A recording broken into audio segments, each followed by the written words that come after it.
Nongeye kubaha ikaze ku isomo ry'uyu munsi, nizere ko mumeze neza.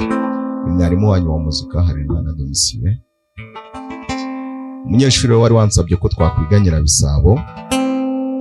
Nyirabisabo itangirwa na melody nyine, indirimbo yacuranzwe na ashobora kuba ari Sebatunzi wayicuranze, ariko n'impara ziyisubiramo ziyikina muri gitari cyangwa se muziki mu buryo bwacu ducuranga. Sebatunzi yayikinye ku nanga. Indirimbo rero iri muri ra, njya kuyigishiriza muri ra mineri. Ra mineri akaba ari inshuti na do, cyangwa amanota ukoresha uri gucuranga muri ra mineri niyo ukoresha uri gucuranga no muri do. Atangira rero acuranga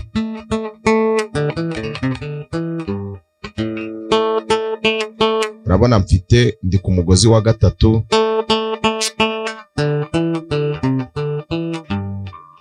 agaruka kuri ra. Mfite umugozi wa gatatu aho ndi gukubita mu nzu ya kabiri, mfashe ku mugozi wa gatatu.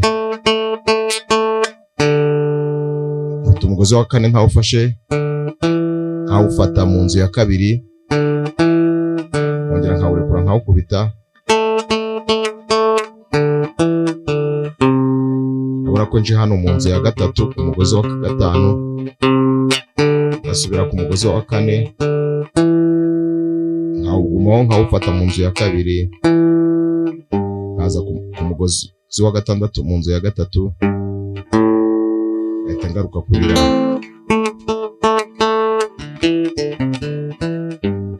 Ibi nibyo subiramo. Urumva ishuri rinota ndikubise, ndifatiye hano mu nzu ya kabiri ku mugozi wa gatatu. Mwitse umugozi wa kane nkawufashe, ndongera ndawufata mu nzu ya kabiri. Urumva ko ndawurekura nkawufata nkongera nkawurekura, bigahita binzana no ku mugozi wa gatanu mu nzu ya gatatu, ngasubira ku mugozi wa kane ntawufashe, nkongera nkawufata mu nzu ya kabiri, nkaza hano ngahita mfungira. Ndi ku mugozi wa gatatu ntawufashe, ndawufashe, mfashe iri nota do, iri nota ndarifashe. Umva inshuro ndikubise,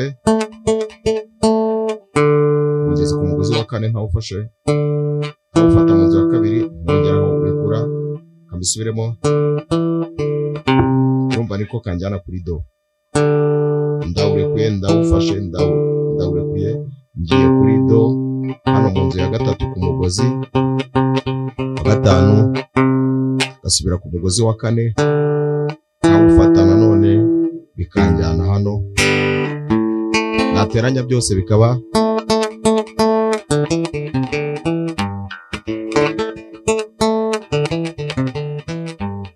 hano. Nshobora no gukaraga,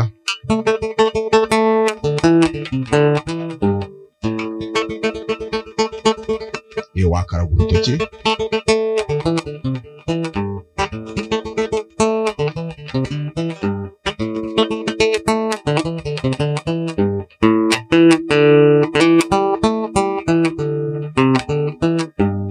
Hari amwe kandi kagira ngo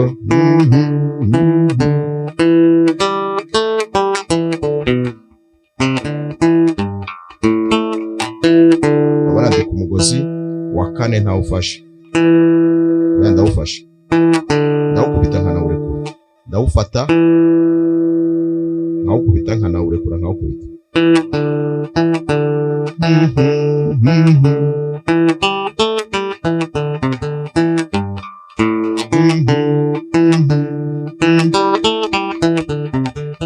Ngiye gake,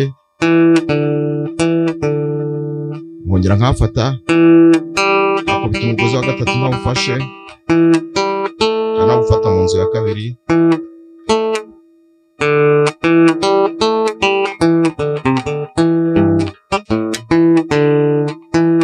ndi ku mugozi wa kane ndi gufata nkanarekura.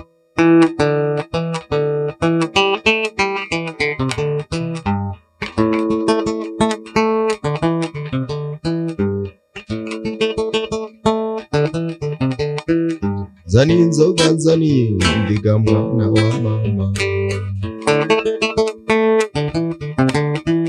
tuyiture macari waruvuza cyuma.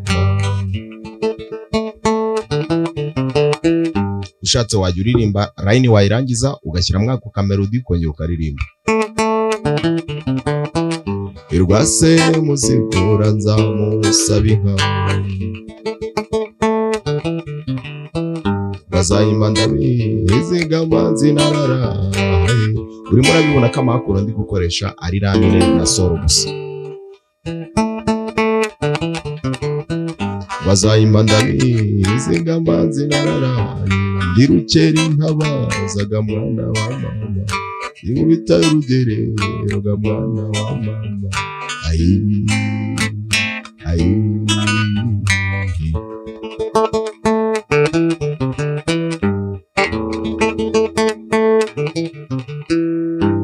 amakoro wayabonye ni amakoro abiri. Icyo usabwa ni ukwiga melody kugira ngo mu gihe uririmba, wibutsa ko uburyo bukoreshwa uri gukina gitari wenyine kugira ngo umuntu uguteze amatwi yumve koko uburyohe bwa gitari, kubera ko indirimbo yiba irimo n'ibintu byinshi. Rero gerageza wige melody, nurangiza ukurikire ritme kandi amagambo ugende wimukira nyine aho bigomba kwimukira. Nizere ko bidakomeye. Biramutse bigukomereye hari ukundi twabihindura, wampamagara cyangwa ukanyandikira kuri iyo nimero ibiri hasi. Urayibona, ngira ngo iyo ufunguye video uhita uyibona, ukanyandikira kuri WhatsApp cyangwa ukampamagara tukabiganiraho tukagira ibindi twakongera. Murakoze cyane.